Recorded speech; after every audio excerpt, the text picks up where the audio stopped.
Screen देख पा रहे हैं आप लोग? नहीं। क्या हो गया स्क्रीन को?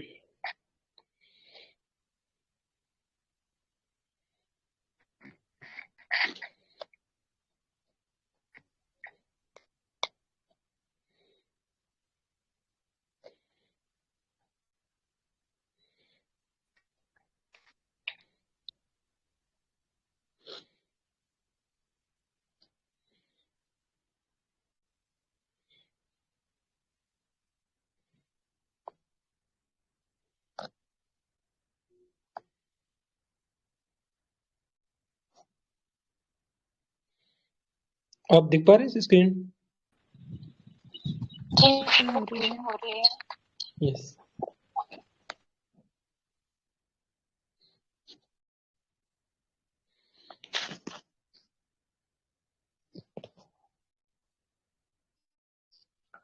Now today's agenda is this. We do have three topic to discuss. First is your Aadhaar bill. So anyone want to speak here? Have you anyone prepared? किसी ने तैयार किया है या should I continue? आप continue कीजिए।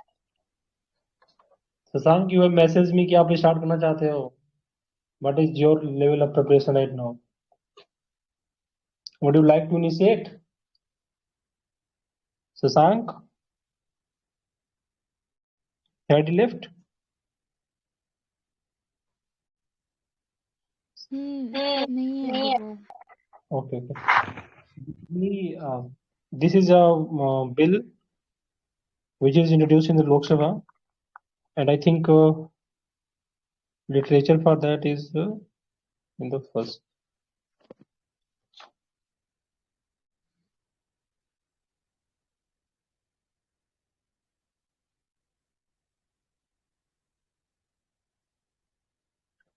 This was the Election Law Amendment Bill 2021.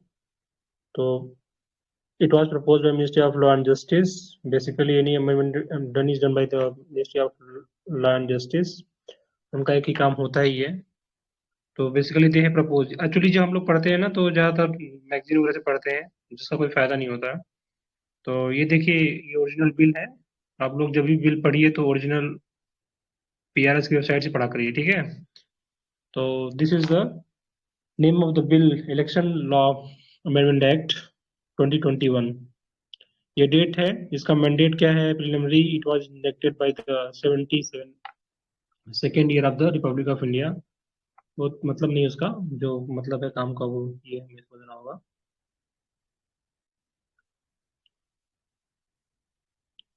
इस act में 3 अमेंडमेंट हुए हैं. तो जो अमेंडमेंट लिखा जाता है वो यहाँ पे होता है. अमेंडमेंट जो अमेंडमेंट होता है ना, वो इसमें लिखा आता है प्लांट में यहाँ पे. तो उसका टाइटल एंड कमेंसमेंट क्या है कि जब नोटिफाई करेगा तो तब जब प्रेसिडेंट नोटिफिकेशन में जब आएगा तब वो एक्ट अप्लीकेबल होगा. ये हर केस में होता है. It is not very unique here. उसके बाद में क्या क्या इसमें अमेंडमेंट हुआ है? तो बेसिकली जो अमेंडमेंट हुआ है वो ये हुआ है, जो उसको मैंने अलग अलग सेक्शन से किया है. सेक्शन 14 में अमेंडमेंट हुआ है, जहाँ पे वर्ड पहली बार तो ये पहले 1 साल 1 जनवरी को ही काउंट किया जाता था. तो उसमें दिक्कत ये होती थी कि अगर आप 1 जनवरी के बाद में पैदा हुए हैं और 18 साल आपका 1 जनवरी के बाद में होता है, तो आप 1 साल तक वोटिंग राइट से अपने अलाउड नहीं होते हैं. बिकॉज तब तक में आप अगर नेक्स्ट ईयर वेट करो, जब अगली जनवरी आएगी तब आप प्रपोज हो जाओगे. मतलब जैसे आपका सपोज 2 जनवरी डेट ऑफ बर्थ है, तो 1 जनवरी तक तो आप अलाउड रहोगे 18 ईयर्स अगर आप हो गए. लेकिन अगर 2 जनवरी तो आप अलाउड नहीं होगे, ठीक है? तो उस केस में इन्होंने इस बार 4 कट ऑफ डेट रखी है: 1 जनवरी, 1 अप्रैल, 1 जुलाई और 1 अक्टूबर. हमें ये बात समझ में नहीं आया कि बेसिकली ये पीपल रिप्रेजेंटेशन एक्ट 1950 का बैकग्राउंड है, मतलब इसमें अमेंडमेंट हुआ है. तो आज जो RP एक्ट है 1950 का, उन्होंने इसके साथ पे क्लास 14 में ये वर्ड ऐड हो गया है, द जहाँ पे 1 जनवरी था वहां पे ये 4 डेट हो गई। आज कंप्यूटर का जमाना है, वाई बी दिस पीपल, मतलब ऐसे भी तो होगा ना, चार में जो जनवरी से अप्रैल 4 4 महीने का डिफरेंस होगा, और जनवरी से अप्रैल में अगर इलेक्शन होने को अगर हो, जैसे यूपी का है, 4 4 5 5 इलेक्शन होते हैं, तो 4 5 महीने का गैप तो फिर हो गया। आदमी अपने स्टेट का फिर 5 साल तक वेट करे, अपने फ्रेंचाइज राइट को यूज नहीं कर पाएगा। जैसे आप 4 बार किए हो वैसे आप 12 बार कर देते हैं, कट ऑफ डेट का कोई चक्कर ही ना पालते हैं। तो जैसे कि ऑन डिमांड सर्विस पता नहीं क्यों नहीं कर रहे हैं, what is logic behind that. फिर उसके लिए नया अमेंडमेंट लेके आएंगे, फिर ऐसा करेंगे। उसके बाद उन्होंने सेक्शन 20 का में चेंज किया है, और ये इसको उन्होंने जेंडर न्यूट्रल बना दिया है। जेंडर न्यूट्रल बनाने का मतलब है कि जहाँ पे वाइफ ऑफ समथिंग लिखा जाता था, खासकर those member who are in army personal and other, they don't exercise the right, तो they exercise the right through agent. And agent उस केस में क्या होता है, उसकी वाइफ होती है या उसके बच्चे होते हैं। तो जहाँ पे अगर वाइफ जॉब में है, तो अगर वाइफ मान लो कमांडिंग ऑफिसर है और हस्बैंड जॉब में है, तो वहाँ पे दिक्कत होती थी। तो उसको जेंडर न्यूट्रल बना दिया गया, जहाँ वाइफ है अब वहाँ पे स्पाउस वर्ड यूज हो जाएगा, तो वो जेंडर न्यूट्रल हो जाएगा। ठीक है, तो स्पाउस ऑफ में हस्बैंड वाइफ दोनों हो सकते हैं। एक छोटा सा ये अमेंडमेंट इन्होंने माइनर अमेंडमेंट किया। और ये जो रेड कलर से मैंने शो किया है कि आइडेंटिटी, प्रूफ ऑफ आइडेंटिटी के स्थान के लिए, जो प्रूफ ऑफ आइडेंटिटी होती थी, उस उसके लिए उन्होंने इस बार प्रूफ ऑफ आइडेंटिटी के लिए उन्होंने इस बार वो किया है, आधार कार्ड को ऐड किया है। और ये सरकार तो आधार कार्ड हर जगह यूज कर रही है, तो इसमें कुछ नया भी नहीं कर रही है। तो बेसिकली जो है इन चार्जेस कि अब वो प्रूफ ऑफ आईडी में यूज करेंगे। और यहाँ से प्रॉब्लम स्टार्ट हो जाती है, जहाँ से प्रूफ ऑफ आईडी के तौर पे इस्तेमाल करना चाहते हैं, वहां से स्टार्ट हो जाता है। तो हमारे डिस्कशन का मेन मुद्दा यहीं से स्टार्ट होता है कि इतना ये गर्मा गर्म बहस का मुद्दा क्यों बन गया। India back, supreme court upheld right to privacy. Right to privacy supreme court ने डिक्लेयर किया, now your fundamental right, article 21। किस केस में हुआ था राइट टू प्राइवेसी को अपहोल्ड किया था सरकार ने और सुप्रीम कोर्ट ने? Anyone of you want to tell? Puttaswamy case. Yes, Puttaswamy case. Puttaswamy case में सुप्रीम कोर्ट ने राइट टू प्राइवेसी माना, ठीक है। और it's now legal fundamental right, not really legal right. तो इसे, और उसके बाद ही उन्होंने जस्टिस कृष्णा कमेटी रख दी, और जस्टिस कृष्णा कमेटी एक नया डाटा प्रोटेक्शन बिल रिज्यूम लेके आएंगे। नया डाटा प्रोटेक्शन बिल अभी तक वो पेंडिंग ही है, पता नहीं क्यों नहीं ला रहे हैं, क्या काम है। उनको मैंडेट था कि आप प्रोटेक्शन बिल लेके आएंगे।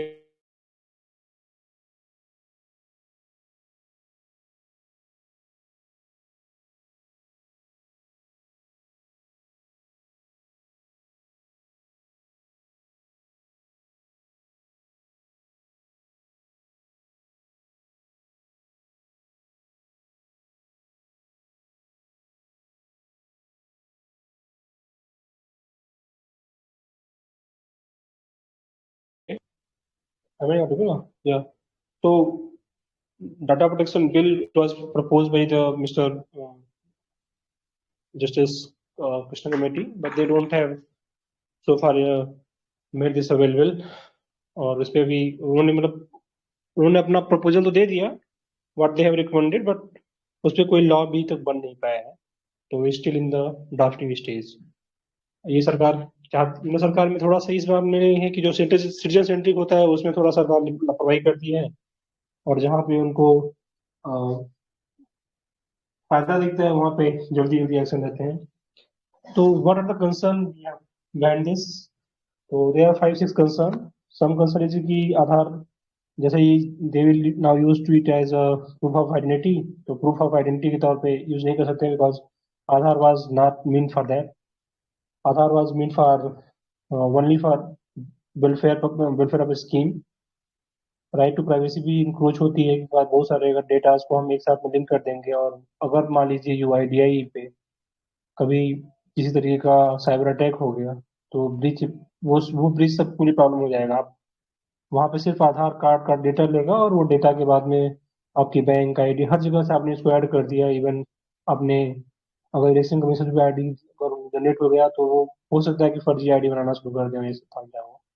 तो there is a problem, security of the state is also endangered. दूसरा नंबर तो ये था कि election link of voter ID Aadhaar जो है ये वॉलेंटरी है।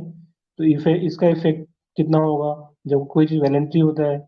ये सरकार वैसे आधार एक्ट में सब कुछ वॉलेंटरी होता है, लेकिन इन प्रिंसिपल वो वॉलेंटरी होता है, इन प्रैक्टिकल सेंस वो नॉट वॉलेंटरी होता है, मैंडेटरी होता है।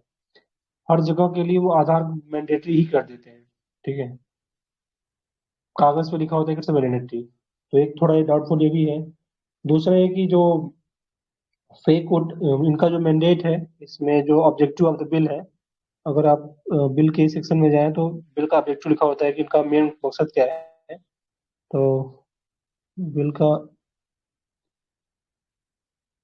ये सेक्शन है, ऑब्जेक्टिव वहाँ पे लिखा होगा। Where is objective, objective of the bill.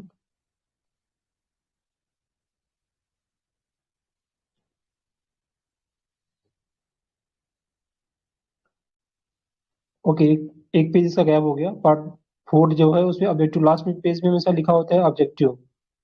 Objective लिखा होता है तो उनका जो ऑब्जेक्टिव है, objective is to weed out genuine and fake, to weed out fake beneficiary and duplicacy and avoid duplicacy and make it is a duplicate free and fake free. Genuineness के लिए वो लोग ला रहे हैं। तो ये उनका ऑब्जेक्टिव है, ये बिल का जो ऑब्जेक्टिव है ये है। इसके अलावा अब इसमें कुछ जो चीजें प्रॉब्लमेटिक है वो ये है कि it will use as the profiling and disinfluencing voters. जैसे सरकार जो सरकार में है, इलेक्शन कमीशन को पर हमेशा ये मतलब ब्लेम लगता ही रहता है कि तो गवर्नमेंट जो पावर में होती है उसके फेवर में होता है, although it's not a true in sense. तो हो सकता है कि they can profile, they can disinfluencize any voter. तो प्रोफाइलिंग भी हो सकती है। जिनको पता, अगर उनको पता है कि ये वोट नहीं देने वाला है या इस गांव से वोट नहीं मिलने वाला है, वहां पे जानबूझ के कुछ लिंक के, जानबूझ के ऐसा कर सकते हैं। They can create a kind of technical glitch, और उनका ऑथेंटिकेशन ही नहीं होगा, ऑथेंटिकेशन नहीं होगा तो दे will now, they they can't franchise their vote.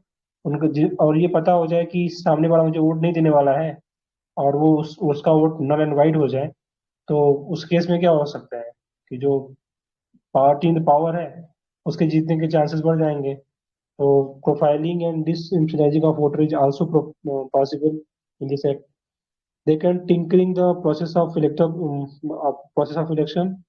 इसमें टिंकरिंग भी पॉसिबल है, बिकॉज अभी तक क्या होता है, हमेशा जो भी पार्टी हारती है वो सब कुछ ठिकरा छोड़ देती है किसके ऊपर, कि जो ये वीवीपैट है, वीवीपैट मीन्स जो वीवीपैट मशीन है उस पे सब ठिकरा छोड़ देते हैं कि ये इस मशीन में ही प्रॉब्लम है, मशीन हैक हो गई है। वो मान लो उनका जो मेथड है बिल्कुल डिफरेंट है, बट डाउट तो होता है मेनी टाइम का। अगर एक पार्टी बार बार जीत रही है तो और ज्यादा डाउट स्ट्रांग हो जाता है। फिर दूसरी पार्टी जैसे आती है वैसे डाउट खत्म हो जाता है। लेकिन जो उनकी वोटिंग मशीन है उस पर भी डाउट होता है लोगों को।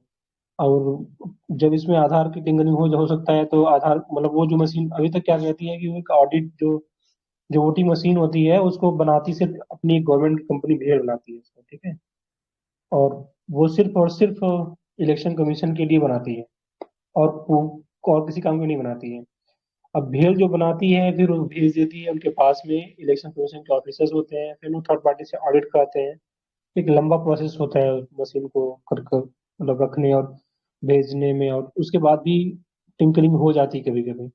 अगर उसमें हम आधार को करेंगे तो ये थोड़ा और भी प्रॉब्लमेटिक है, क्योंकि एक तीसरी पार्टी भी आ जाएगी जो, जैसे कॉन्स्टिट्यूशन में तो उसको पावर दिया गया है इलेक्शन कमीशन को, बट ऐसी कोई पावर यूआईडीआई को नहीं दी गई है।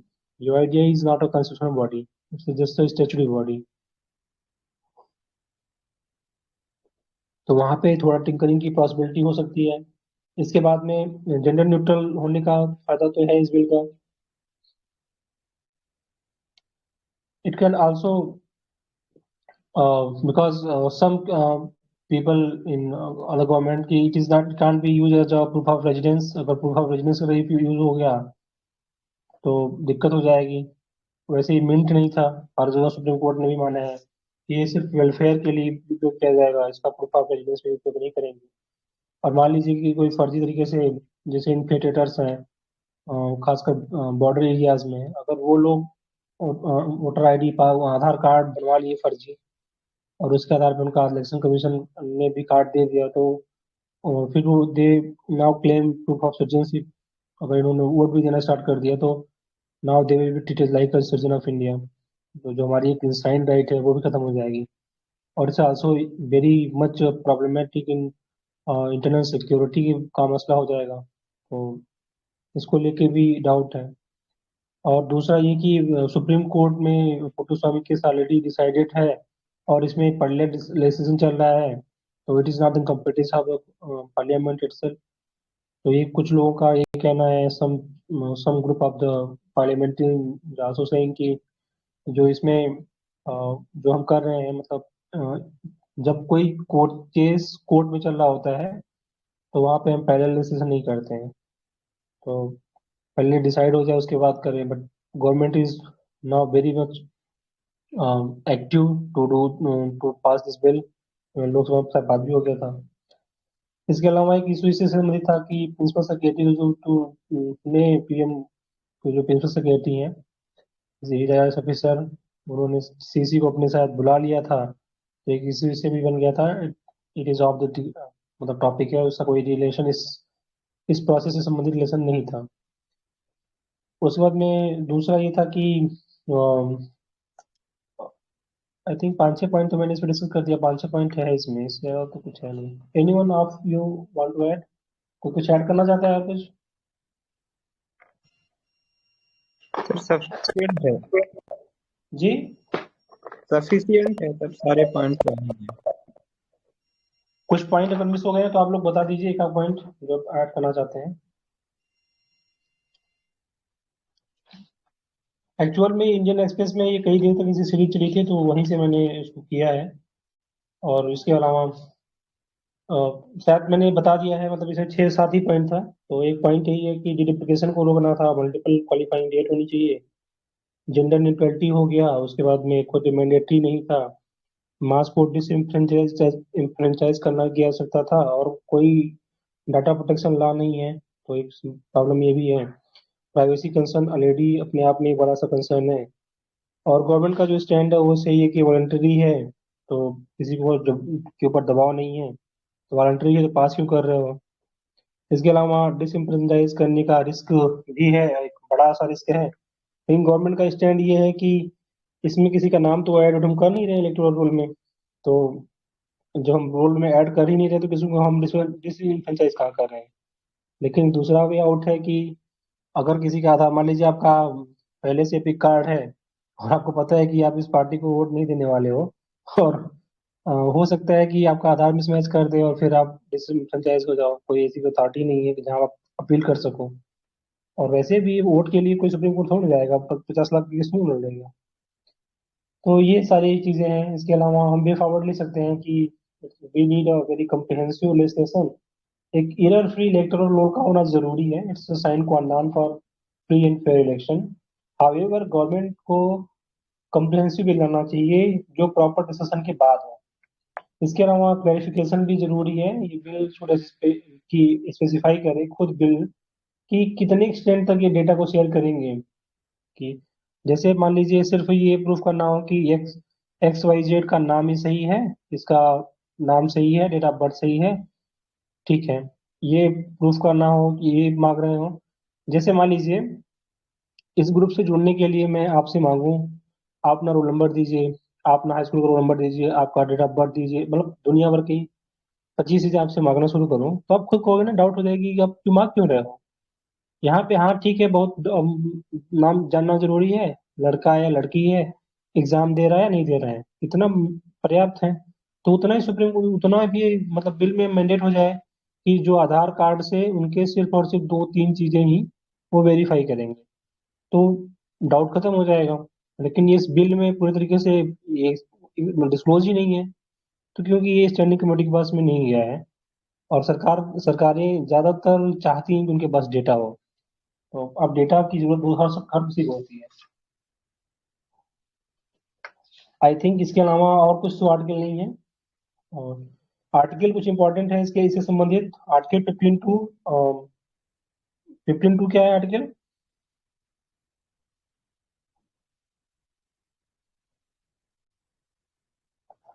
Article 70 and 23।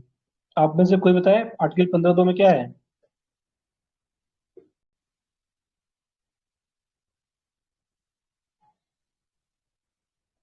Anyone of you?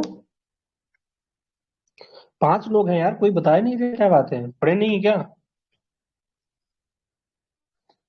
Article 15(2) में क्या लिखा हुआ है?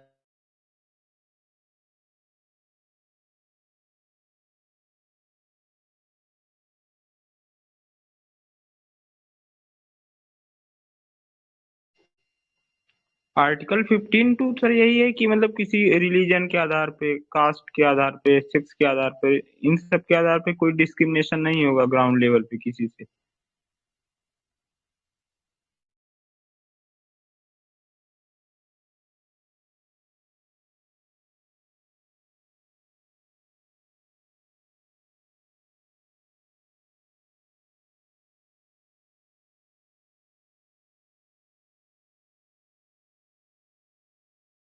रिकॉर्डिंग बंद हुई क्या?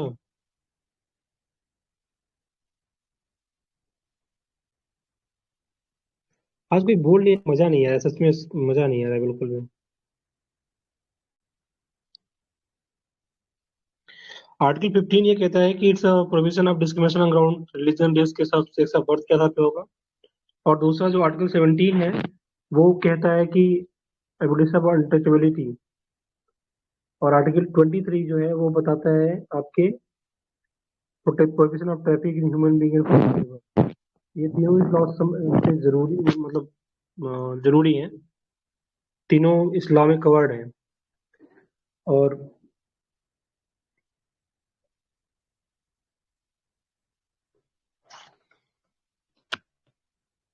चलिए दूसरा करते हैं। बड़ा स्लो रिस्पॉन्स है, स्लगिश रिस्पॉन्स है। No one is willing to participate very proactively. चलिए दूसरा हम डिस्कस करते हैं वोमेन का इशू। आप लोग सुन पा रहे हैं या नहीं सुन पा रहे हैं? आ रही है, आवाज आ रही है। ओके।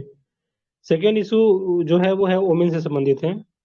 वोमेन वाले इशू में कोई कुछ बोलना चाहता है पहले से बता दें, या वो भी स्लगिश होगा? शशांक? यस यस, बोल रहा हूँ आप बताएं, कुछ सर। बताएं इसमें आप। यही है, तो पहली बात तो अगर देखा जाए तो किसका पार्ट है, तो अपने सिलेबस के सोशल जस्टिस का पार्ट है। और यस। इसमें जो है मैरिज के लिए, वुमेन की मैरिज के लिए मतलब कि कानूनी रूप से उनकी एज में वृद्धि की गई है, जो कि पहले 18 साल थी, 21 साल की गई है। और इसके बढ़ाने के पीछे रीजन क्या क्या दिया जा रहा है, तो सबसे पहली बात तो इनके पोषण से संबंधित, मतलब न्यूट्रिशन बेस्ड रीजन है। दूसरी बात, एक तरह से कहा जा रहा है कि जेंडर इक्वलिटी के लिए किया जा रहा है। और तीसरी बात ये मोर्टलिटी रेट वगैरह जो है, मतलब कि जिस तरह से ज्यादा है तो उसको कम करने के लिए एक तरह से एज बढ़ा दी जाए, ताकि ये न्यूट्रिशन पर्याप्त हो, तो उसमें भी कमी आए। और कुछ ऐड इसमें, कुछ है और कुछ भी है? कुछ खास तो है इसमें जो आप मिस कर रहे हो?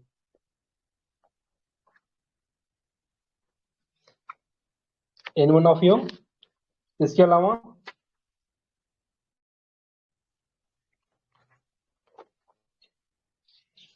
और बस इन्होंने ही पढ़ा है, इसके अलावा कोई नहीं पढ़ा है? डॉक्टर अंकुर, आप तो एकदम म्यूट हो गए हो।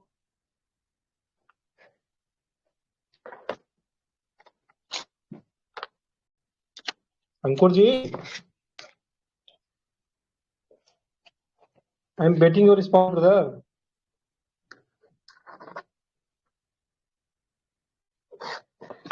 जेआर जेटली कमीशन भी तो एक वो था, जेआर जेटली ने कुछ रिकमेंड किया है। Yes yes. That was the main portion of this act. Basically उस एक्ट में जो सबसे बड़ी इम्पोर्टेंट बताने वाला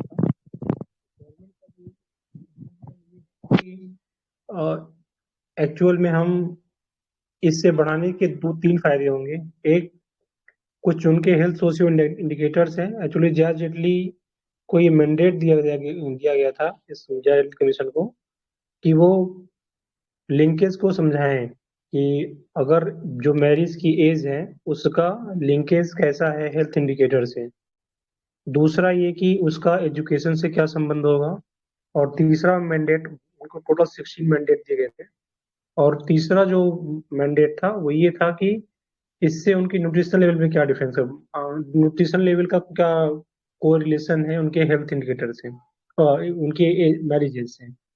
तो आई थिंक एक दिन डॉक्टर अंकुर ने ये कहा भी था, आई थिंक कि आज वो शायद अपडेट भी करें कि अ, जो मैरिज एज कम एज में जो प्रेगनेंसीज होती हैं लड़कियां, एक तो एक सबसे बड़ा इशू होता है उनके एजुकेशन का ऐसे लिंक। कम एज में जो लड़कियां शादी हो जाती हैं तो माइग्रेशन सबसे बड़ा इशू होता है।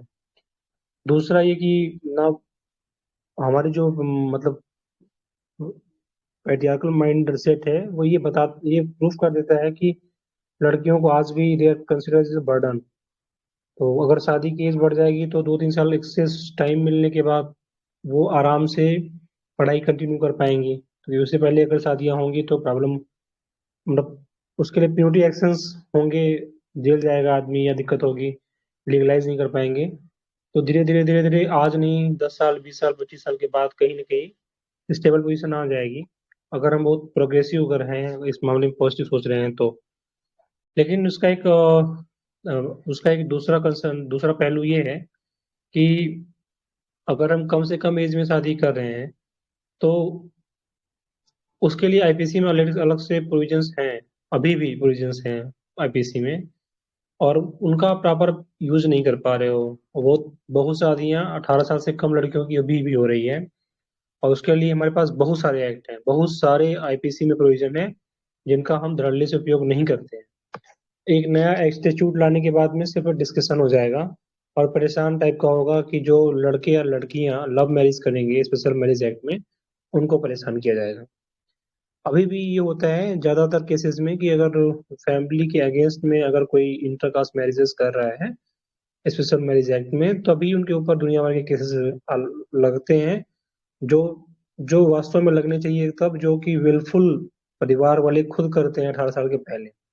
लेकिन वो केसेस तब नहीं लगते हैं जब परिवार वाले खुश होते हैं, तो वो शादी अब बड़े अच्छे से होता है। Even police officer they come to they visit their marriage ceremony and they also bless. उनको जेल में डालने के बजाय वो खुद ब्लेस करते हैं उनको, ठीक है, अपने घर के बच्चे की शादी करते हुए 18 साल से कम की भी। लेकिन जब बात अगर उनका लड़का लड़की अगर arrange marriage, sorry love marriage कर ले और स्पेशल मैरिज एक्ट में अगर वो चले जाएं, तो वहां पे दुनिया भर के लॉ करेंगे। तो इस तरीके से अगर ये नया लॉ जो होगा वो भी एक एड ऑन होगा उनके लिए, जो 18 से 21 के बीच में भी है। मतलब जो 18, अभी तो कम से कम ये है कि 18 साल की लड़की they can choose his life partner, his और हर लाइफ पार्टनर। वो भी अब खत्म करके आप 3 साल तक उसको डिले कर रहे हो। तो there are several article in feminist point of view, जो right to marriage also comes in the right to life. तो right to choose your partner, it is your fundamental right. और आप यहाँ पे भी मतलब एक निगेटिव कनोटेशन दे रहे हो, आप उसमें डिले कर रहे हो। हेल्थ जो न्यूट्रिशन की बात हम कर रहे हैं इस एक्ट में, बेसिकली अभी मैं उसकी निगेटिव बता रहा हूँ, बाद में पॉजिटिव तो खत्म कंक्लूजन में आ जाएगा वे फॉरवर्ड में। अभी जो बात हम न्यूट्रिशन की कर रहे हैं, न्यूट्रिशन का कोरिलेंस होता है, लेकिन न्यूट्रिशन जैसे एमएमआर और आईएमआर हमारे यहाँ बढ़ा है, मतलब उसमें हमने अचीवमेंट हासिल की है। उसकी वजह है कि हेल्थ में हम थोड़ा सा इन्वेस्टमेंट ज्यादा हुआ है, एजुकेशन लेवल बढ़ा है उस वजह से। उसका डायरेक्ट कोरिलेशन, अगर आप हेल्थ को ही, हेल्थ के पैरामीटर्स में, हेल्थ में इंफ्रास्ट्रक्चर में जो आप इन्वेस्टमेंट बढ़ा दो तो अपने आप हो जाएगा। उसके लिए एज बढ़ाने की जरूरत नहीं होगी कि आप एज बढ़ाओगे। तो एक जिसका जो पॉजिटिव पॉइंट ये बताया जा रहा है और जो देखने से भी विजिबल है कि अभी क्यों डिस्क्रिमिनेशन, बिकॉज आर्टिकल 14 क्या कहता है, इक्वलिटी ऑफ इक्वलिटी होनी चाहिए, मतलब वोमेन जेंडर इक्वलिटी होनी चाहिए। इक्वलिटी में सब कुछ आता है। इक्वलिटी में अब लड़के को तो 18 साल में शादी करने का, मतलब लड़की को 18 साल में एक अगर फेमिनिस्ट पॉइंट ऑफ व्यू से लड़की 18 साल में शादी कर सकती है, लड़का 21 साल में। तो ऐसा क्यों? ऐसी कोई स्टडी तो नहीं है कि लड़की 18 साल में ही शादी करे, मतलब लड़की भी, लड़का की अगर इक्वलिटी लाना है तो लड़के को भी आप 21 से 18 कर दो, या इसका उल्टा कर दो, इक्वलिटी वहां पे आएगी। यहाँ पे एचयू क्या किया उन्होंने, बढ़ाने की बात कही है। जो हम मतलब एक मिसकंसेप्शन जाता है, ये जाता है कि अभी मतलब एक लॉ बना फिर दूसरा लॉ उसके साथ में बन जाए, तो उसमें दिक्कत ये होती है कि हमें लगता है कि ये जो लॉ है दूसरे लॉ को और ज्यादा स्ट्रॉन्ग कर रहा है। अभी यूपी में क्या चल रहा है, यूपी में पॉपुलेशन पॉलिसी बन लाई गई। वहां पे हमने एक टाइम लाइन फिक्स किया कि इतने टाइम तक हम स्टेबल पॉपुलेशन पा जाएंगे, और जो टीएफआर है उसको हम कम कर देंगे, फलान ढिकान दुनिया भर के ऑब्जेक्टिव्स हैं उसके। जो स्टेट एग्जाम दे रहे हैं उनके लिए जरूरी है कि वो ऑब्जेक्टिव जाने कि टीएफआर का क्या अभी इमीडिएट गोल क्या है, और एक लॉन्ग टर्म गोल क्या है। दोनों गोल आपको याद होना चाहिए। वैसे टीएफआर कितना रखने का उद्देश्य है यूपी के पॉपुलेशन पॉलिसी में,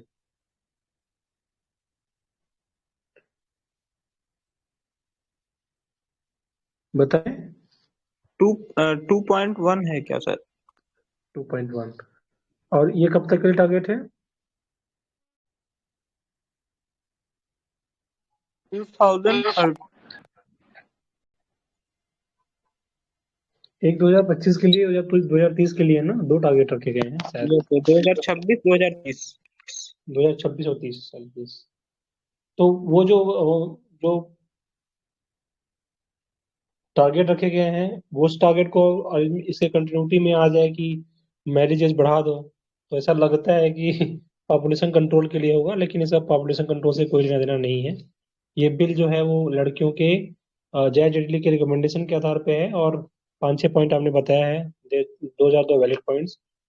इससे ज्यादा तो इसमें कुछ डिस्कशन का स्कोप नहीं है। और यूपीएससी लगातार धड़ल्ले से क्वेश्चन पूछ रही है वोमेन पे, और खासकर SC ST और वोमेन से ज्यादा परसेप्शन पे। तो हो सकता है अगले सारे क्वेश्चन ठीक ठाक क्वेश्चन बन सकता है इस बात पे कि लड़कियों की जो मैरिज एज है वो बजाय बढ़ाने बढ़ाने के, बेहतर है कि उनको न्यूट्रिशनल स्टेटस बढ़ाया जाए सरकार की साइड से, और कुछ पैसे उनको अलग से दिए जाएं तो ज़्यादा अच्छा रहेगा। तो अब ऐसी पॉसिबिलिटी है कि अगले साल एक अच्छा क्वेश्चन बन सकता है, और तब तक में ये बहुत पुराना भी हो जाएगा इशू, और लोग भूल भी जाएंगे, जैसा कि हमारी आदत है भूलने वाली। तो फिर कोचिंग वाले अपना झंडा गाड़ेंगे कि हम एक साल पहले बता दिए और हमें सपना आ जाना चाहिए था। उनके आधार पे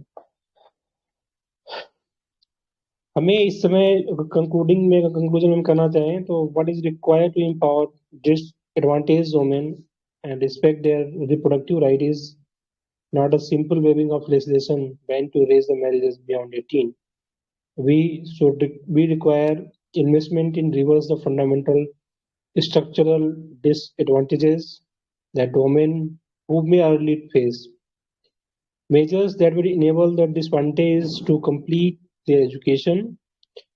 Government should provide career counseling. Government should address safety issues of women in public places, including public transportation. सबसे ज्यादा वोटिंग वहीं पे होती है, अनवायबल टचेज। और एक समस्या और भी है, जब हमारे यहाँ रिएक्टिव अप्रोच बहुत जबरदस्त होता है।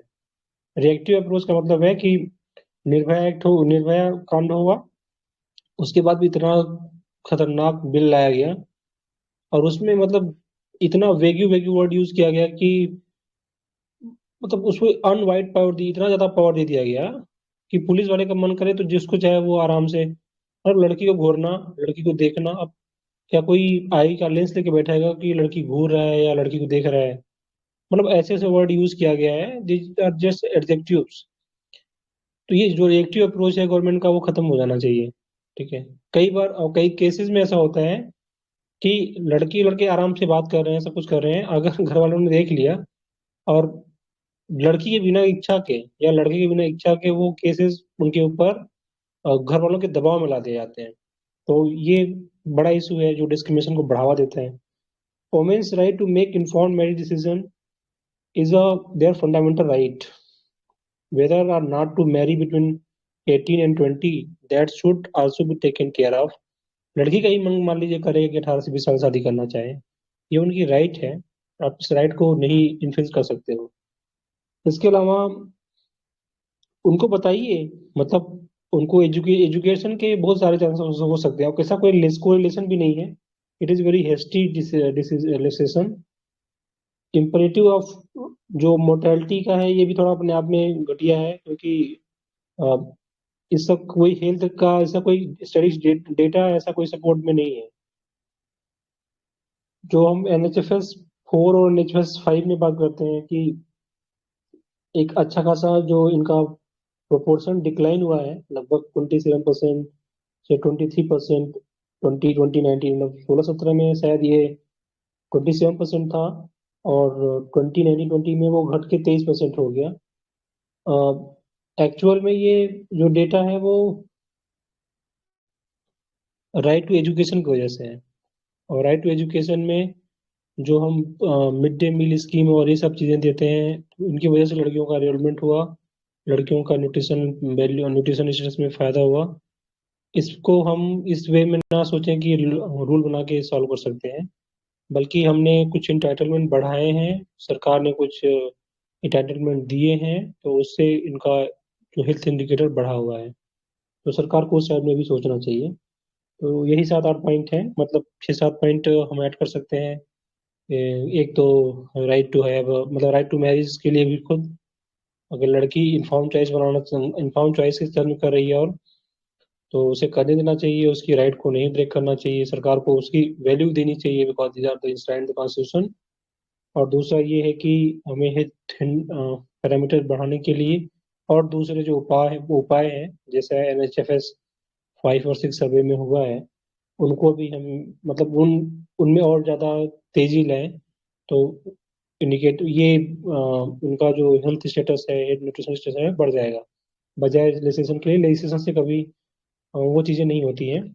फिर हम JRJT की रिकमेंडेशन के बारे में, कुछ उनके मोटिव के बारे में लिख सकते हैं कि इनके क्या मोटिव है। तो मैंने बताया ना कि 16 पॉइंट को दिया गया था, उन्होंने 6 पॉइंट पे उन्होंने दिया था। एक तो एग्जामिन करना था correlation of marriage and motherhood, health, medical wellbeing parameter, जैसे कि IMR, MMR, TFR, SRB और CSR। जैसे IMR का मतलब infant mortality rate. What is infant mortality rate? Anyone want to tell? कोई बताएगा IMR क्या होता है? What is infant? 1 साल के ऊपर के 1 साल कम का बच्चा होता है IMR के लिए।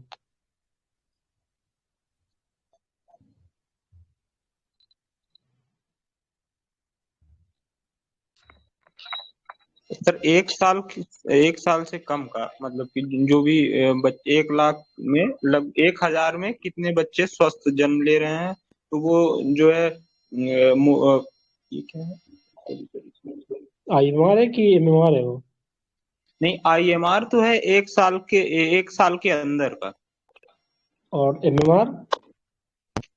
हेलो MMR क्या है? Hello yes yes.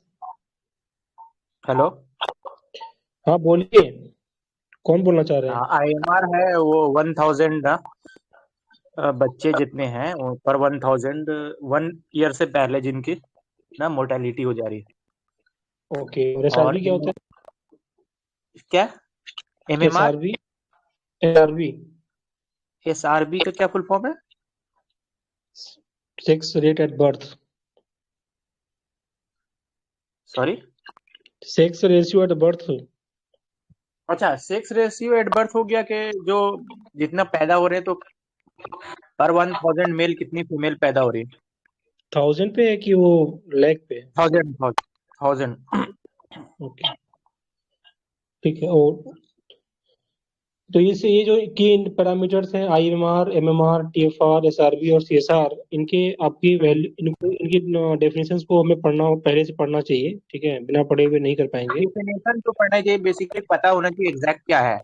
Like TFR है ना, टोटल, हाँ, मतलब फर्टिलिटी, हाँ, TFR है टोटल फर्टिलिटी रेट। तो इसमें पता होना चाहिए कि इसमें रिप्लेसमेंट वैल्यू कितना है। Like 2.1 is replacement value, not 2.0 ना। 2.0 जब होगा तो वो कम हो जाएगा, पॉपुलेशन कम होने लगेगा। 2.1 रहेगा तो पॉपुलेशन स्टेबल होगा। यस। 2.1 से ज्यादा होगा तो पॉपुलेशन बढ़ेगा, ठीक है। तो अभी इंडिया में लगभग 2.3 के आसपास है, तो वी विल रीच ना 2 replacement level with in, I think ना, विद इन ए डेकेड और मे बी। मतलब ये है कि जैसे 2 यंग कपल्स हैं, हस्बैंड और वाइफ, वो अपनी प्रोडक्टिव एज में 2 लोगों को रिप्लेस करें। और 0.1 का मतलब ये होता है कि मान लीजिए कोई कैजुअलिटी वगैरह हो गई, तो उस केस में कुछ होना ही है, वो अनफॉर्चुनेट होना ही है, क्योंकि हर लोग ना प्रोडक्टिव एज पे नहीं पहुंच पाएंगे। कुछ लोग ट्रैफिक एक्सीडेंट हो गया, कुछ आर्मी वगैरह में वहां कुछ एक्सपायरी हो गई, कोई भी बहुत सारी कैजुअलिटी होती रहती है, उसको पूरा जीरो नहीं किया जा सकता कभी भी, ठीक है। हाँ, तो इसलिए वो 2.1 होता है रिप्लेसमेंट वैल्यू। यस। इसके अलावा और वो मतलब प्रोवाइडेड के सब कुछ जो है ना, मतलब एक डेवलप्ड स्टेट, डेवलप्ड नेशन में ये 2.1 होगा।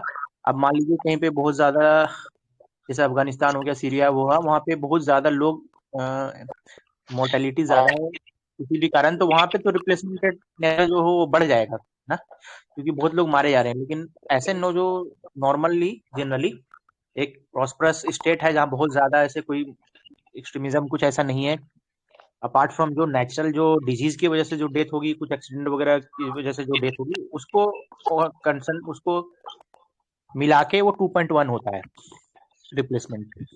यस।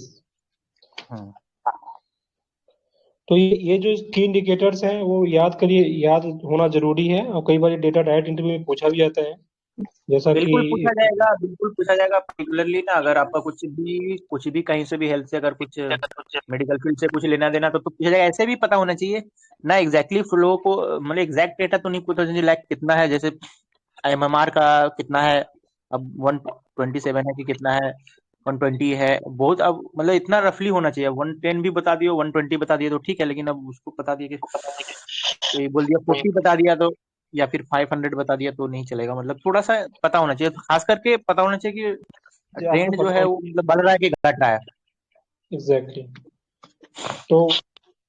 तो ये लाइक MMR, लाइक हम लोग ना MMR हमारा कंट्रोल हो गया, बहुत अच्छा खासा घट रहा है, लेकिन जो स्टंट जो रेट है ना जो लोग स्टंट है वो रेट जो है, और जो लोग पतले हैं मतलब वीक हैं, अंडरवेट वगैरह है, तो वो कंट्रोल नहीं हो पाया, ठीक है। तो हाँ, तो वो चीज याद रखना चाहिए, वो नहीं कंट्रोल हुआ, लेकिन ये कंट्रोल हुआ है। IMMR भी कंट्रोल हुआ है, उससे ज्यादा MMR बहुत अच्छे से कंट्रोल हुआ है, क्योंकि वो पिछले कुछ 10-15 सालों से जो गवर्नमेंट ने बहुत ज्यादा है ना वो एम्फेसिस दिया है ऑन इंस्टीट्यूशनल डिलीवरी। तो इंस्टीट्यूशनल डिलीवरी वो बहुत सा है ना कि कार्यक्रम के इंस्टीट्यूशनल डिलीवरी, तो उसको 1,000 रुपया भी मिलेगा, किसी को ये मिलेगा, मतलब वो, हाँ, बहुत सारी योजना है उसमें। उसमें ये है कि आप एक बार जाओगे हॉस्पिटल में दिखाने तो 500 आ जाएगा, फिर दूसरा टीका लगाए तो 500 फिर आ जाएगा, फिर डिलीवरी भी तो 1,000 और आ जाएगा, फिर आप उसमें सारा टीका लगा दिए तो फिर 500 आ जाएगा। तो मतलब ये इंसेंटिव देके गवर्नमेंट ने बहुत इंस्टीट्यूशनल डिलीवरी बढ़ा दी है, जिससे मदर मैटरनल मोर्टिलिटी रेट भी कम हो गया और इन्फेंट मोर्टिलिटी रेट भी कम हो गया, और इट इज ना paying very good dividend. Yes. तो कुल मिला के ये कुछ जो इम्पोर्टेंट पॉइंट्स है यही था कि इनके इंडिकेटर्स होना चाहिए। जज रिकमेंडेशन की ये सेक्शन 2 का उनकी रिकमेंडेशन था। तीसरा जो था कि वो सजेस्ट करें प्रोमोटिंग हाई एजुकेशन के लिए कोई मेथड जो हो वो सजेस्ट करें, और एक workout detail roll out plan बताना था उनको। और उनको टाइम दिया गया था 31 जुलाई 2020 तक। और नीति आयोग जो है उसके लिए उनकी साथ में नीति आयोग उनको जो टेक्निकल एडवाइजरी होती, टेक्निकल असिस्टेंस होता है, वो नीति आयोग करता।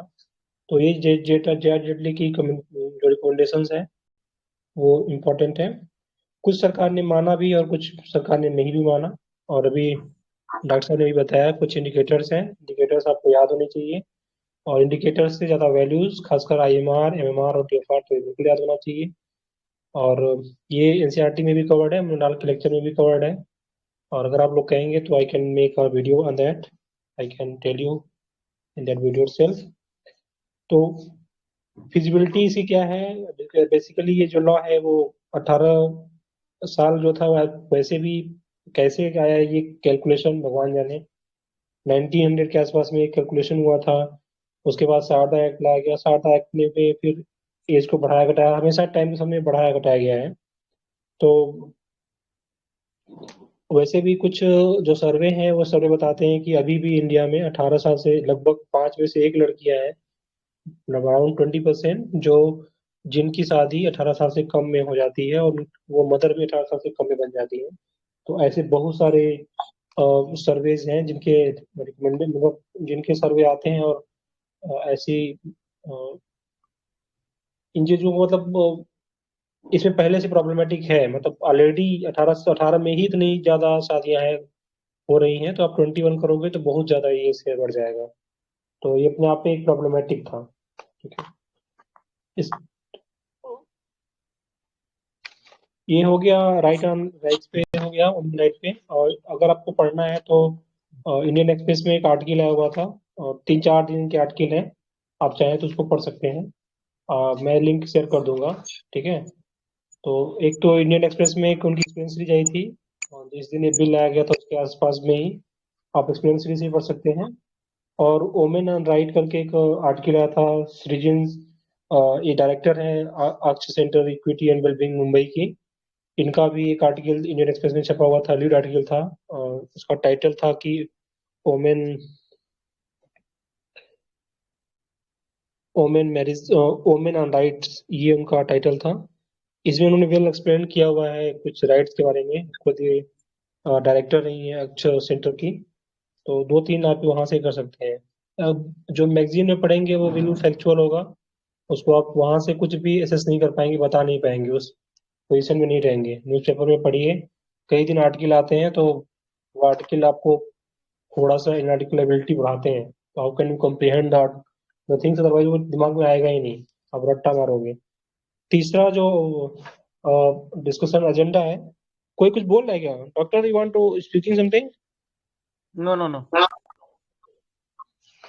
नहीं ओके, चौथा जो है वो है आज का एजेंडा का थर्ड टॉपिक, वो है delimitation commission.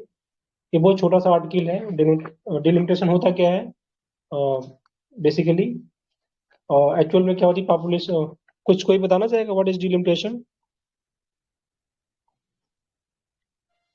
Sir basically delimitation का मतलब ये सेंसस के बाद ही अक्सर होता है, जब 10 ईयर वाली सेंसस होती है उसके बाद एक तरह से जो हमारी लेजिस्लेटिव है और ये मतलब कि पार्लियामेंट्री जो एरियाज हैं उनको एक तरह से रीडिफाइन किया जाता है, फिर से इसमें लिमिटेशन होता है। और ये इसके पार्लियामेंट के एक्ट के थ्रू इसको प्रेसिडेंट जो है उसको गठित करता है।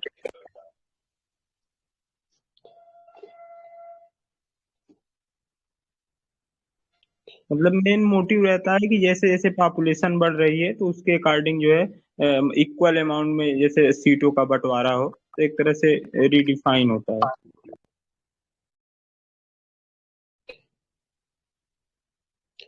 एक्चुअली अच्छा, डिलिमिटेशन करवाता कौन है? Election commission? Yes yes, election commission ही करवाता है। कौन सा आर्टिकल है?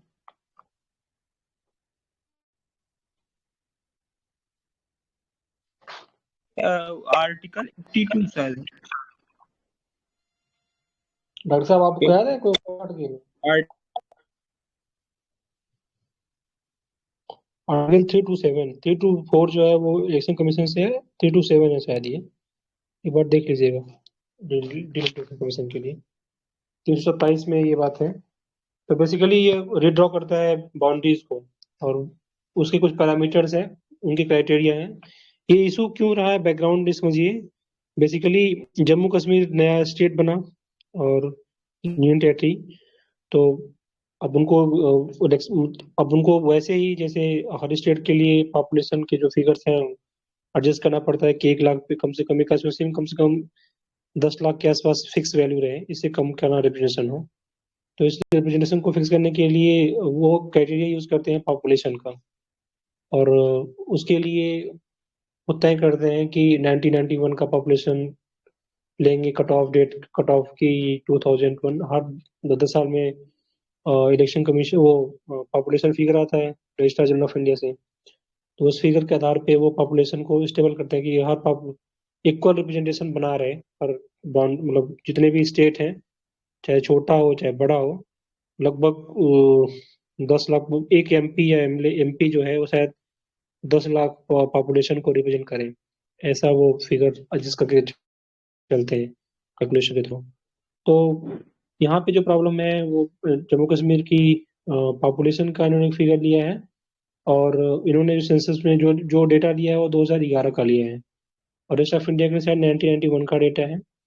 इसके अलावा इन्होंने जोग्राफिकल और कम्युनिकेशन कैटेगरी भी एक नया ऐड कर दिया है। तो जिससे दिक्कत ये हो रही है कि जम्मू और कश्मीर में दो, जो जम्मू है वो ज्यादातर उसमें हिंदू मेजोरिटी में है, और जो कश्मीर है वहाँ पे मेजोरिटी मुस्लिम्स हैं, ठीक है। तो इनके जो फार्मूले से प्रॉब्लम हो रही है कि जहाँ पे हिंदू मेजोरिटी ज्यादा है वहाँ पे सीट ज्यादा हो रही है, नंबर ऑफ सीट्स बढ़ रही है, और जहाँ पे ये पॉपुलेशन है ये घट रही है। तो इनके फिगर से ऐसा आ रहा है, बेसिकली वो मैथमेटिकल फार्मूला है, और उसमें उन्होंने दो चीजें जो ऐड की है। एक पूरे स्टेट के पूरे देश के लिए तो वो पॉपुलेशन फिगर यूज करते हैं क्राइटेरिया में, लेकिन यहाँ पे उन्होंने पॉपुलेशन को भी किया ऐड किया है, और साथ में जोग्राफिकल और कम्युनिकेशन लिंक, क्योंकि उसके जो टेरेन है दूर दूर है, और बहुत कम सेग्रीगेटेड पॉपुलेशन है, पैकेट में पॉपुलेशन है, तो दूर दूर तक, और तो उन्होंने इस इंडिकेटर को भी उसमें रखा हुआ है फॉर्मूले में, और इस वजह से ये डेट ये जो वहाँ पे सीट्स है ना जम्मू में जो हिंदू मेजोरिटी है वहाँ पे बढ़ रही है, तो इस वजह से एक इशू रहा है, इस वजह से ये न्यूज में है। और आई थिंक इसे बहुत बड़ा क्वेश्चन तो संभावना नहीं है बनने की। तो हम लाइन ऑफ इंटरेस्ट एक अच्छी आर्टिकल आई थी, शायद राजा मोहन की, ये अच्छी आर्टिकल है, द हिंदू पे था, इसको आप पढ़ सकते हैं। मैं कुछ उसी आर्टिकल से बता दे रहा हूँ कि उस आर्टिकल में खास क्या था। तो बेसिकली नंबर ऑफ सीट जो बढ़ रही है हिंदू मेजोरिटी जम्मू कश्मीर में, तो इससे बीजेपी को बेनिफिट होगा वो कह रहे हैं, और पार्लियामेंट्री फॉर्म नेशनल कॉन्फ्रेंस और जो अदर पार्टीज हैं they are finding support in increase of 6 seats for the Jammu Kashmir, जो मेजोरिटी मुस्लिम मेजोरिटी वैलेज है, this takes the seats in the Jammu Kashmir 37 to 43। और हम लोग इसे लिखना होना ये सब नहीं है, बस ये समझना है कि ये फार्मूला इन्होंने जो यूज किया है रिप्रेजेंटेशन के लिए उससे किसी पार्टी को फायदा मिल रहा है, तो ऐसा इंप्रेशन नहीं जाना चाहिए। बस इस टॉपिक को लेने का जो मेन उद्देश्य यही था।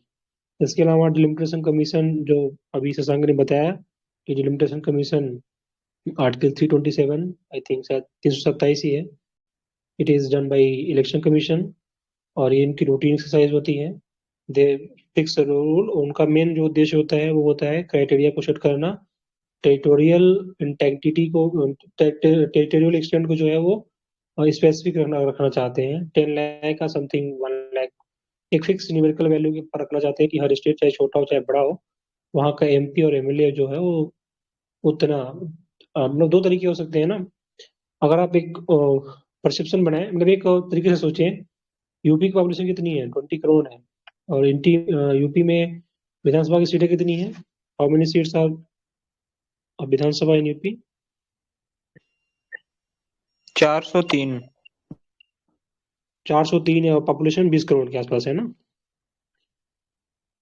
20 करोड़ पॉपुलेशन है, 400 समथिंग। एमपी का कोई है, एमपी का यहाँ पे आरती आप? अरे आप बताएं एमपी में कितनी सीट है? एमपी में 230 के समथिंग है। पॉपुलेशन? पॉपुलेशन 7 करोड़ 5 से 6 के आसपास है, तो लगभग आप ये जो वैल्यू कैलकुलेट करेंगे तो लगभग सेम आएगा हर केस के लिए, सेम ये एमपी के लिए और उसके लिए भी होता है। तो हर जगह का एमपी और एमएलए इक्वल ही लोगों को रिप्रेजेंट कर रहा होता है। इसी फार्मूले को सेट रखना चाहते हैं। तो डिलिमिटेशन कमीशन का मेन उद्देश्य यही होता है। इसके अलावा ये क्या होता है कि कई बार स्टेट का हम बाइफरकेशन भी करते हैं। जब स्टेट नया बनेगा तो ये फार्मूला बदल जाना चाहिए, क्योंकि अब वहाँ पे सीट बढ़ेंगी घटेंगी। तो उस केस में तब भी डिलिमिटेशन कमीशन का रोल आता है। और जब भी डिलिमिटेशन कमीशन का रोल आता है तो कुछ न कुछ इस तरीके की बात उठती है। जम्मू कश्मीर में कुछ ज्यादा उठ रही है। It's because of some infringe elements are also there. तो एक यहाँ पे एक इशू है।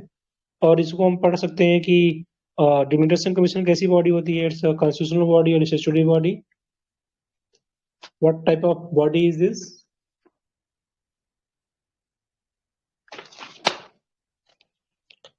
डिलिमिटेशन कमीशन कैसी बॉडी है? स्टैट्यूटरी है कि ये कॉन्स्टिट्यूशनल? स्टैट्यूटरी है ये। It's constitutional body. Are you no sure? No no. ये एक पार्लियामेंट के एक्ट के थ्रू आ रही है तो स्टैट्यूटरी होगी। ये बताइए कॉन्स्टिट्यूशन में लिखा है कि नहीं डिलिमिटेशन कमीशन? ये बताइए। आर्टिकल 82 में भी है और 172 में भी। स्टेट के लिए अलग से दिया है और लेकिन ये लिखा है कि पार्लियामेंट इसके लिए एक्ट बनाएगा, फिर प्रेसिडेंट जो है उसको ये मतलब कि डिलिमिटेशन कमीशन को गठित करेगा।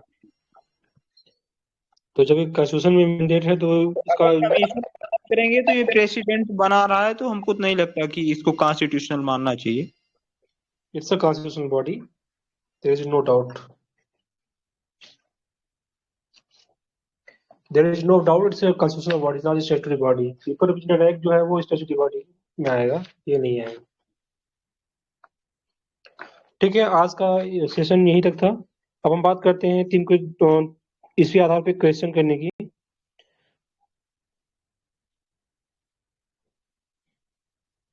थोड़ा सा बड़ा करते हैं। एक क्वेश्चन है, मैंने अपने से ही बनाया हुआ है। आप भी वैसे सही पढ़ने का तरीका यही होता है कि आप अपने क्वेश्चन खुद फ्रेम करें। और इसको मैंने कहा है मेंस फोड़ो योजना। तो एक क्वेश्चन बन सकता है, it is the lack of rule but proper and willful implementation of already existing rule will solve the gender problem. Discuss in context of newly adopted women bill 2021 के लिए 250 वर्ड का होगा। मैं भी कल इसमें लिखूंगा और आप लोग भी लिख के आएंगे। तो लिख के जब आएंगे तो फिर डिस्कशन होगा। 250 वर्ड में लिखना है। और समझने के लिए समझिए कि ये क्या, ये क्वेश्चन का डिमांड ये है कि ऑलरेडी बहुत सारे रूल रेगुलेशंस हैं। हमें रूल की जरूरत नहीं है, बल्कि हमें इम्प्लीमेंटेशन की जरूरत है। और ये जो बिल आया है, इस बिल के बारे में, बिल को संदर्भ में रख के बताना है हमें। और जो दूसरा क्वेश्चन है वो discuss issue and concern with the linking of Aadhaar to voter IDs in context of new amendment bill. तो जो नया अमेंडमेंट बिल है उसको लिंक करने के बाद में आधार से क्या क्या इशू आ सकते हैं। तो जब भी हम लोग आधा घंटा 1 घंटा अभी डिस्कस किए हैं, ये इस पे लिखना है। 250 वर्ड का है और आशा है कि 5-6 लोग जो आज हैं वो सब भी लिखेंगे। और एक प्रूडेंस का क्वेश्चन कर लेते हैं, ये मैंने बनाया है। और चलिए टाइम स्टार्ट होता है अब। और सभी लोग करिए, 1 मिनट का टाइम है। सारे लोग अनम्यूट कर लें और इस क्वेश्चन का आंसर बताएं, प्रीलिम्स वाला क्वेश्चन का।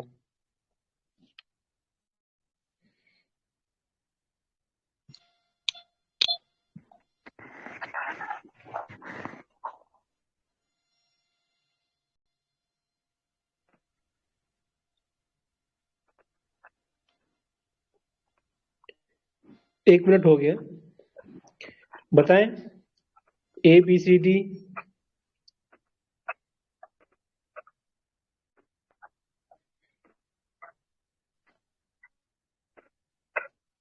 आरती कुछ बोल रही हो क्या? नहीं। आंसर क्या है इसका?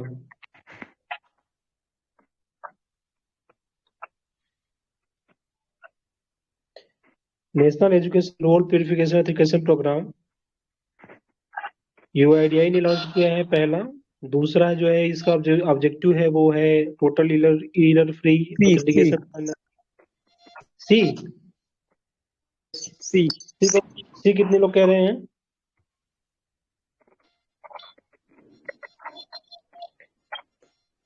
शशांक बोल रहे हैं आप सी। आरती आप बताओ। Yes. डी। डी आरती कह रही हैं, और नहीं, बिफोर बॉल। कौन सा? डी। बी। जी। बी। और कोई बोलना चाहेगा? अंकुर आप बताएं।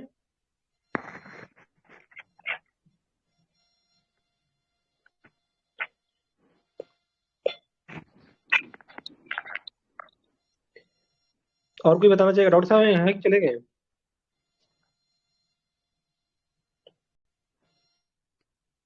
इसका आंसर सी है, सही है। एक्चुअली सी में गड़बड़ी ये है कि इन्होंने 22 कर दिया है, ये 22 नहीं होना चाहिए। पहला वाला जो था वो यूआईडीआई नहीं बल्कि इसको इलेक्शन कमीशन कर रही है, तो पहला तो बिल्कुल खत्म हो जाएगा, तो आप यहाँ से इसको एलिमिनेट कर सकते हैं, पहला ऑप्शन। और दूसरा ऑप्शन यहाँ पे 2022 की वजह से गलत हो जाएगा, और बचा नन वाला ऑप्शन होगा नहीं, और ये ऑप्शन सी है, सही है। एलिमिनेशन से क्वेश्चन सॉल्व कर सकते थे। एक दूसरा बहुत सर ये वो जो वहाँ पे आपने लिखा था, थोड़ा सा आप फिर से स्क्रॉल करिएगा ऊपर साइड। कौन सा? वो जो पहले आपने क्वेश्चन पूछा था इसके पहले, ये मैंने यहाँ से एलिमिनेट किया क्योंकि इसमें लिखा objective to bring a totally error free, तो यहाँ पे हमको थोड़ा सा लगा कि टोटली एरर फ्री थोड़ा सा नहीं वो नहीं, है। इसका ऑब्जेक्टिव इसका यही है। इस स्कीम में अगर 2022 हटा दिया जाए तो इसका ऑब्जेक्टिव यही है, यही ऑब्जेक्टिव था, और जो बिल लाया गया है उसी के रिस्पेक्ट में लाया गया है। तो ये दोनों सही थे। अगर इसमें थोड़ा सा ट्विंकिंग ना करता, तो अगर यस यूआईडीआई यहाँ पे हटा दिया जाए, तो अगर इसमें ये वर्ड हटा दिया जाता यूआईडीआई को, तो तो ये बिल्कुल मतलब इलेक्शन कमीशन का उसका ऑब्जेक्टिव से ही मैंने क्वेश्चन बनाया था। तो यहाँ पे इलेक्शन कमीशन कर दिया जाए तो ये सही था। ये टोटल फ्री है, जैसा कि हम लोग एलिमिनेशन में हमेशा सीखते हैं कि ये बहुत ज्यादा एक्सट्रीम सेंटेंस बोल रहा है, लेकिन ये सही है। ठीक है, ये 2022 की वजह से गलत हो गया। और तीसरा जो था वो एस सी है, और ऑथेंटिकेशन के लिए। और चौथा जो है वो क्वालिटी सॉर्टिंग वोटिंग यूज करेंगे, वो उसी ये ऑब्जेक्टिव था, उसी से मैंने क्वेश्चन बनाया था, और उसी के लिए ये बिल भी लाया गया है। ठीक है, इलेक्शन कमीशन की साइड पे ही है। इसका सही आंसर जो है वो सी है। आरती फिर से पढ़ाई करो, ठीक है। और चलिए दूसरा क्वेश्चन ट्राई करते हैं।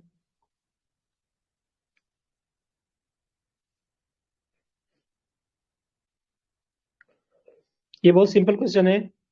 कौन सा इसमें सही है, कौन कौन से सही है, एक एक लोग बताएंगे। चलिए शशांक आप पहले आप ही बताइए, पहला सही है। सुशील चंद्रा फर्स्ट गलत है। Okay, second. और मधु कुमारी सर सेकंड तो नहीं मालूम है। S N first state state election commissioner लिखा हुआ, तो ये गलत है। और रमा देवी। रमा देवी सेक्रेटेरिएट यूपी, ये भी गलत है क्योंकि फर्स्ट जो है वो वीएस रमा देवी शायद वो राज्यसभा की फर्स्ट वाइस प्रेसिडेंट थी क्या? नहीं। और कोई बताना चाहेगा इनके बारे में?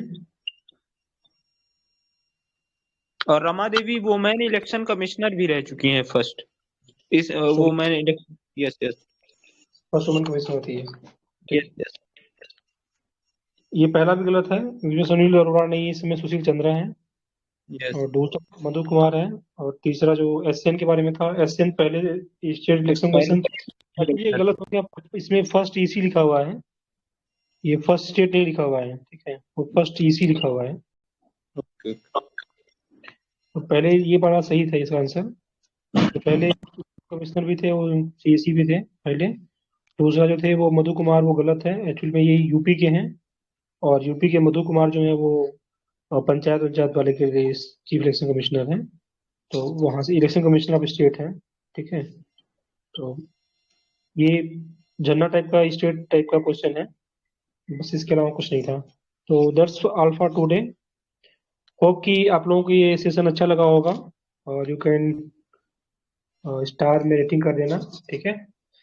और क्या चाहते हैं कि ये डिस्कशन इस तरीके से हर दिन हो जैसा, या कुछ improvement? Anyone want to suggest?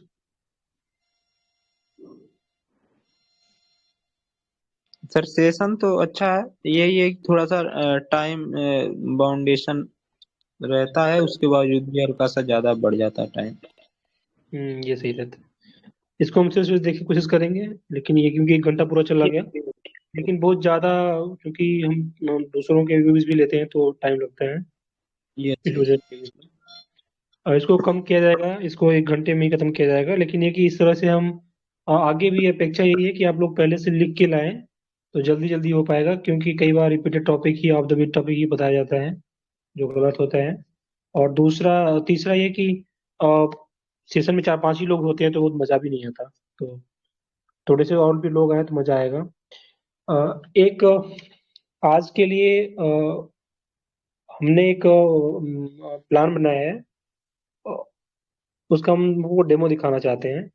तो डेमो ये है कि वो रिकॉर्डिंग हटा लें, पहले रिकॉर्डिंग हटा लेते हैं, देन दिखाते हैं आप लोगों को, ठीक। आज का जो सेशन है इतना ही है ज्यादातर। अब जो बात है वो पीटी में एक्सेल शीट को हम कैसे उपयोग करेंगे उसके बारे में है, ठीक है। तो ये बताइए, जो मैंने कल सीट भेजी है कितने लोगों ने देखी है उसको? मैंने देखा। ये और किसी ने देखा? मैंने भी देखा है। तो हमने एक प्लान बनाया है, तो मैं रिकॉर्डिंग थोड़ा सा ऑफ करता हूँ, ताकि, और फिर भी दोबारा मैं कॉल करता हूँ तो आप लोग ऐड हो जाइएगा। मैं एक चीज दिखाना चाहता हूँ कि कंबाइंड में एक्सेल शीट को हम कैसे उपयोग कर सकते हैं अपनी प्रोडक्टिव बढ़ाने के लिए, ठीक है। तो अभी मैं दोबारा करूंगा, आप लोग ऐड हो जाइएगा, ठीक है।